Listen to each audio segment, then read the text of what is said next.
Let's get one thing straight right now. The grizzly bear conflict is not a battle between hunters and non-hunters. It's not a battle about who loves wildlife more, and it's definitely not about feelings. It's about biology colliding with the landscape we have already broke. And if you're honest, really honest, the science is telling both sides something they don't want to hear. First, the part many hunters ignore. Grizzly bears are not deer. They do not reproduce fast. They don't explode in numbers. They are one of the slowest reproducing large mammals in North America. Adult males require hundreds to thousands of square kilometers. Females don't breed until 5 to 7 years old. They raise 1 to 3 cubs every few years, and many of those cubs don't survive. Grizzlies already regulate themselves through territorial dominance, intense competition, high cub mortality, declining reproduction as densities increase. An intact wilderness, they don't overpopulate, period. Study after study shows the same thing. Subadult bears are involved in more conflict than mature bears. So yes, poorly designed killing can make things worse. That's real science, not opinion. And now the part that many non-hunters ignore. Grizzly bears are territorial animals, and habitat is not infinite. As populations recover, the best habitat fills first. Dominant bears take the safest, food-rich areas. And then what happens? Younger, weaker bears get pushed out, not because they're aggressive bears, but because they lose.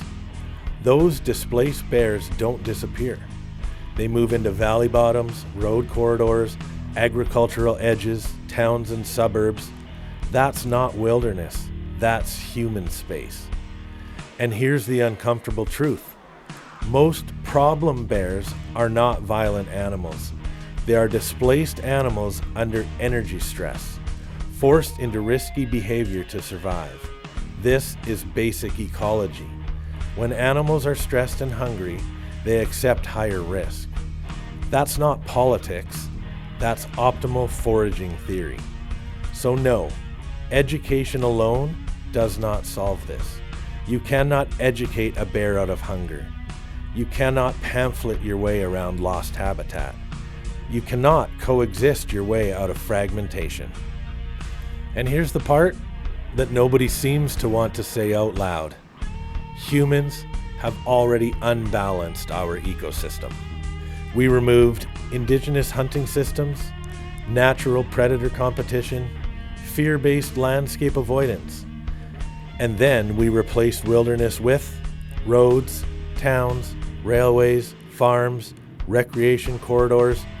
We didn't just change the system, we became the system. So pretending grizzlies can regulate themselves the same way they did 200 years ago is fantasy. But pretending killing bears automatically fixes conflict is also fantasy. Here's what both sides need to hear. Doing nothing is not neutral, it's careless.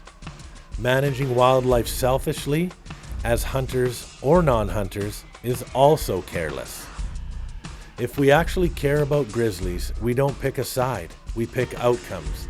That means respecting wildlife biology, acknowledging habitat limits, using a full management toolbox responsibly, making decisions based on data, not identity.